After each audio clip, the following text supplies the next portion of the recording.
Glory to Ukraine! The secrets of Ukrainian saboteurs. In this video, we witness a night breakthrough by Ukrainian saboteurs across the Russian border. Reports of armed groups from the armed forces of Ukraine targeting Putin's military facilities seem to emerge almost daily now. Ukrainians are launching attacks, and even on their own territory, the occupiers will never be safe again. While the armed forces of Ukraine await the delivery of fighter jets and long-range missiles, small reconnaissance brigades operate behind enemy lines. Their mission is to sow panic among Russians and destroy vital military targets along the supply routes of Russian weapons and fuel to the front line. There may be several dozen such units in the armed forces of Ukraine, according to various estimates, but their existence is highly classified. One of the better-known units is the Brotherhood Battalion, which suffered a significant defeat during one of its secret operations on Russian territory. However, the Ukrainian government does not disclose the number of successful targets they have destroyed.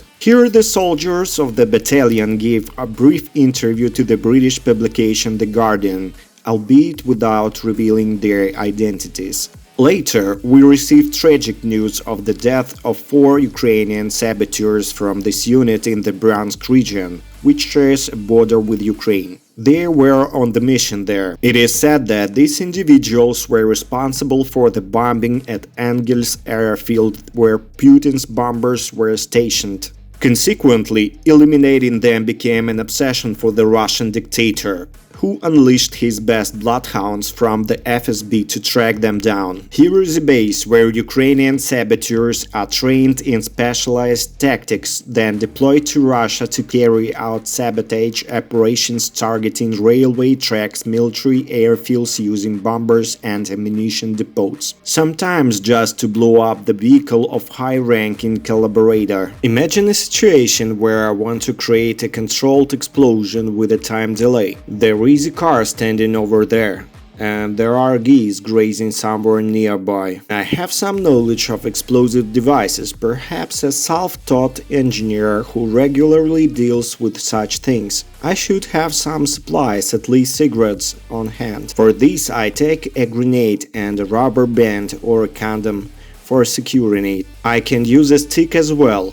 The timing is often based on the cigarette, taking into account factors such as the stick type, manufacturer, and the climate conditions. I ignite it and wait for the boom. Taking inspiration from the tactics employed in the Vietnam War, these diversants are skilled in guerrilla warfare, ambushes, and hit-and-run tactics. They are trained to disrupt enemy operations, gather intelligence, and inflict damage on strategic targets. Their objective is to weaken the infrastructure and military capabilities of the targeted region. Back in 2008-2009, I made the mistake of crossing paths with an individual associated with the Irish Republican Army, which is considered a terrorist organization in the world. However, they fight for their own ideas, and these people are highly skilled in guerrilla warfare. They have the ability to create explosive devices using readily available materials.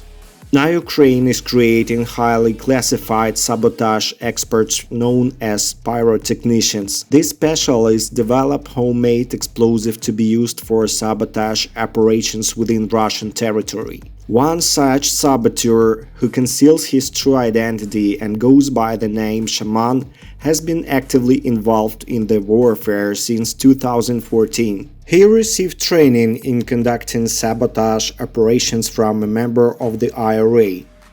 Despite IRA to be considered as a terrorist organization, their knowledge of sabotage came in handy in fighting against Russian occupiers.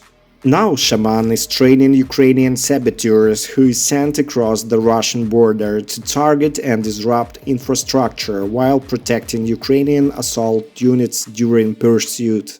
The F1 grenade has a blast radius of approximately 100 meters. However, the most dangerous component is the shrapnel, which can potentially travel up to 15 meters. It can be utilized in various ways, such as for reconnaissance missions. For instance, If we are being pursued and a group with dogs is following us and we don't have time to set up tripwires and other precautions, in that case I take the F1 grenade, remove the safety lever using the heel of my boot and place it on the fuse.